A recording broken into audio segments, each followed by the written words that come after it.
Daf Yomi Tractate Bava, page 115b, and we'll start at the bottom of 115a, which is a new Mishnah. So it's a new idea, so we'll start from there. The Mishnah states that in a situation where this individual came with his barrel of wine, and that individual came with his jug of honey, if the barrel of honey cracked, and this first individual poured out his wine and salvaged the other's honey, which is worth more than the wine, by collecting it into his wine barrel. Now we're on the top of 115b. The owner of the wine has the right to collect only his wage. In other words, compensation for the effort he put into salvaging the honey. He is not, however, entitled to compensation for the wine itself. But if the owner of the wine said, "I will salvage your honey, and you will pay me the value of my wine," the owner of the honey is obligated to pay him compensation for the wine.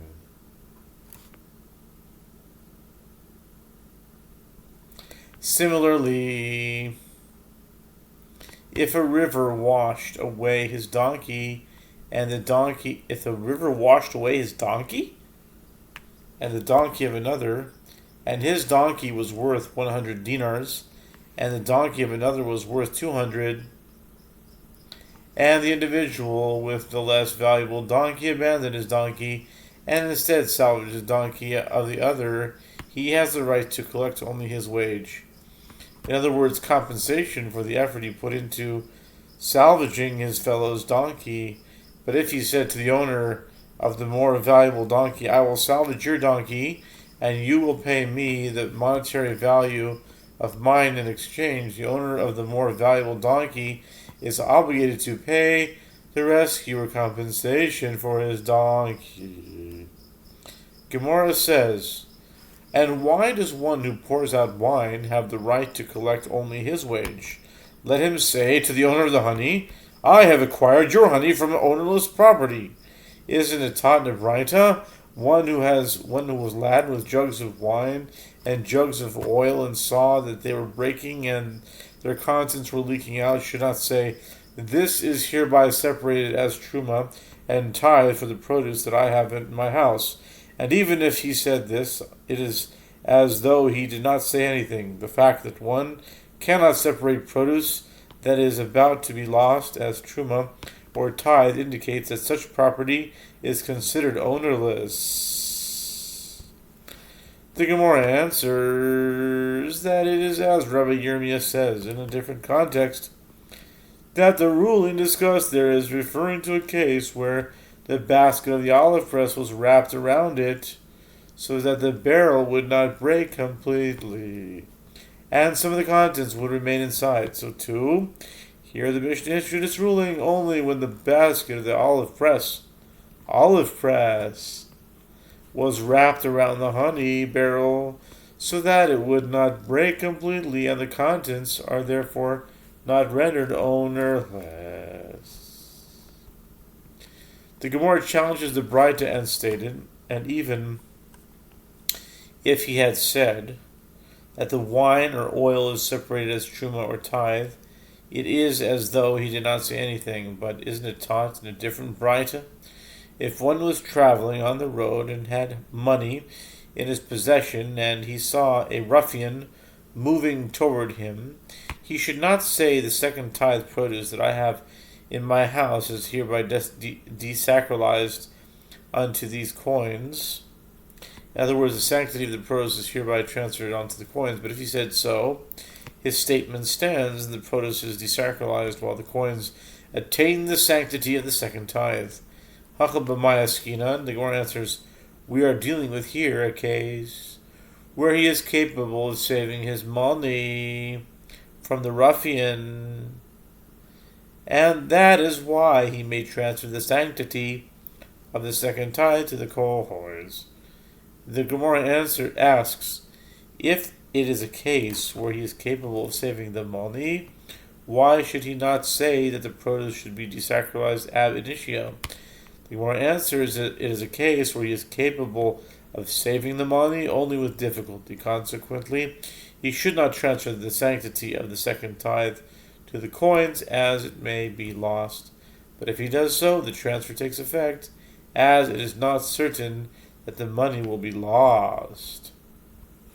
The Gemara asks, and is it so that wherever there is potential loss, one should not say that the sanctity is transferred to the money ab initio?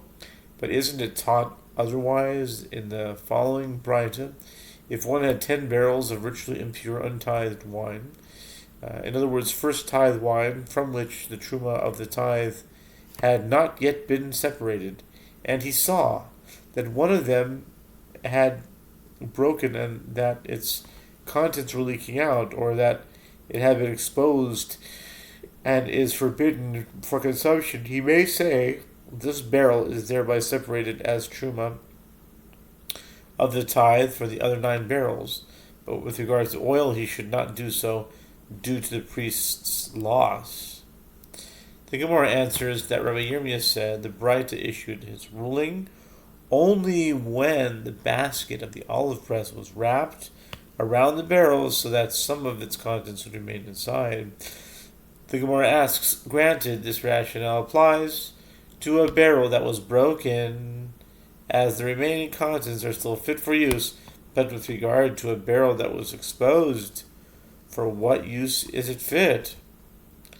And if you would say that the exposed wine is fit for sprinkling in order to spread its pleasant aroma, is it taught otherwise in the following Braita with regard to water that was exposed? One may not pour it out in public domain, nor mix clay with it, nor settle dust with it by sprinkling it in the house, nor give it to his animal to drink, nor give it to the animal of another.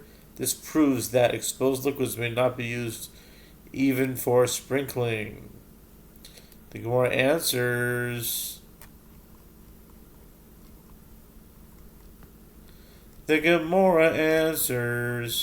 there too it is possible to prevent the venom from mixing with the wine.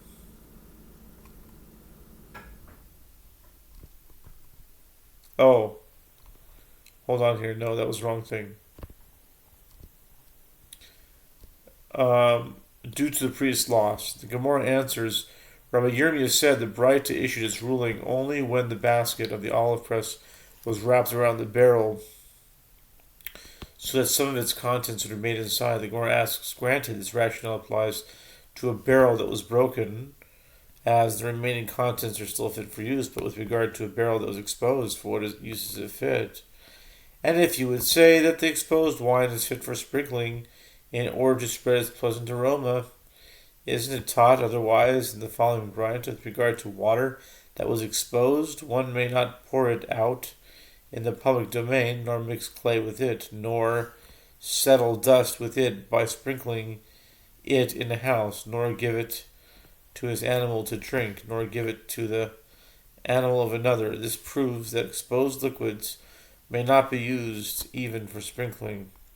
The Gemara answers, the wine is fit for use because he passed it through a strainer, and it is in accordance with the opinion of Rabbi Nehemiah, as it is taught in Braita, a vessel covered with a strainer is subject to the halakha of exposure if the vessel is left unsupervised. Rabbi Nehemiah said, when is this so? It is so when the lower vessel in which the liquid collects after passing through the strainer is exposed, but when the lower vessel is covered, even if the upper vessel is exposed, it is not subject to the halakha of exposure, because the venom of a snake is like a sponge, in that it floats and stays in place. The Gemara questions this explanation. Wasn't it stated with regard to Rabbi Nehemiah's ruling that Rabbi Shimon says, that Rabbi Yehoshua ben Levi says, they taught Rabbi Nehemiah's ruling only where one did not mix it, but if one mixed the wine,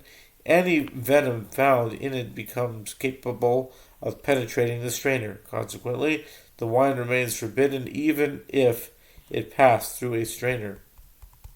The Gemara answers, there too it is possible to prevent the the venom from mixing with the wine by placing something upon the mouth of a barrel that will filter it slowly so that the venom will not penetrate the strainer, and the wine may therefore be used. It has now been established that the Braita, which states that if one's barrel of untithed impure wine is breaking, he may separate it as truma of the tithe for other barrels of untithed impure wine, may be explained in accordance with the opinion of Rabbi Nehemiah. The Gemara asks, and according to Rabbi Nehemiah, may we separate truma from impure produce for other impure produce? But isn't it taught in Braita, another Braita, that one may separate truma from produce that is impure for other produce that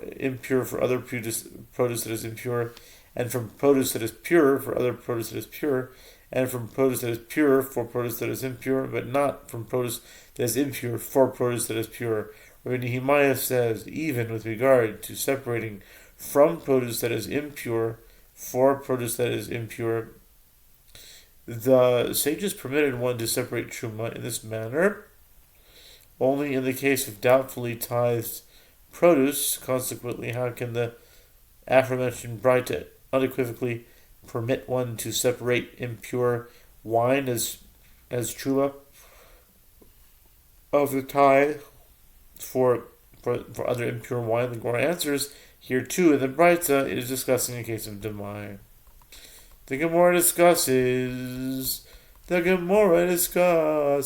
continuation of the Braita cited previously. The master said in the Braita, but with regard to oil, he should not do so due to the priest's loss. The Gemara asks, what is different about a leaking barrel of impure oil, which one may not separate as truma, because if he does so, the priest will suffer loss? The case is different because the pure truma oil is fit to be used to kindle a fire, and the priest will now not receive that oil. The Gemara challenges, but wine is also fit to be used as the priest is able to sprinkle it in order to impart a pleasant aroma. Why is there no concern that the priest will suffer a loss? If you would say that sprinkling is nothing, in other words, it is insignificant, doesn't Shmuel say in the name of Rabbi Chia, one drinks from a log of wine worth one selah, and one sprinkles from a log of wine worth 2 selah, which indicates that there is greater benefit in sprinkling wine than in drinking it? The Gemara answers, here we are dealing with new wine that has not yet developed an aroma and is therefore not fit for sprinkling. The Gemara answers, but isn't it fit to allow it to age so that it will become fit for sprinkling? The Gemara responds, if one waits for it to age, he might come to experience a mishap with it, as he will forget that it is impure truma which is forbidden for consumption.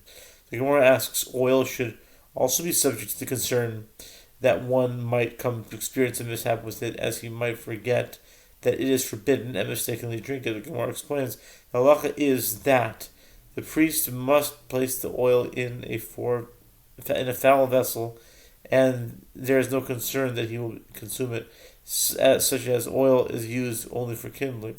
The Gemara asks, let the wine also be placed in a foul vessel, in which case there would be no concern that there would be that he would drink it. The Gemara responds, now that he desires to use it for a sprinkling, would he place it in a foul vessel? This would ruin its aroma. Consequently, the wine may not be kept due to concern over a possible mishap, while the oil may be kept. The Gemara notes, and the concern with regard to a mishap itself is a dispute between Tanaim, as it is taught in Braita with regard to a barrel of truma wine that became impure and is therefore forbidden by consumption.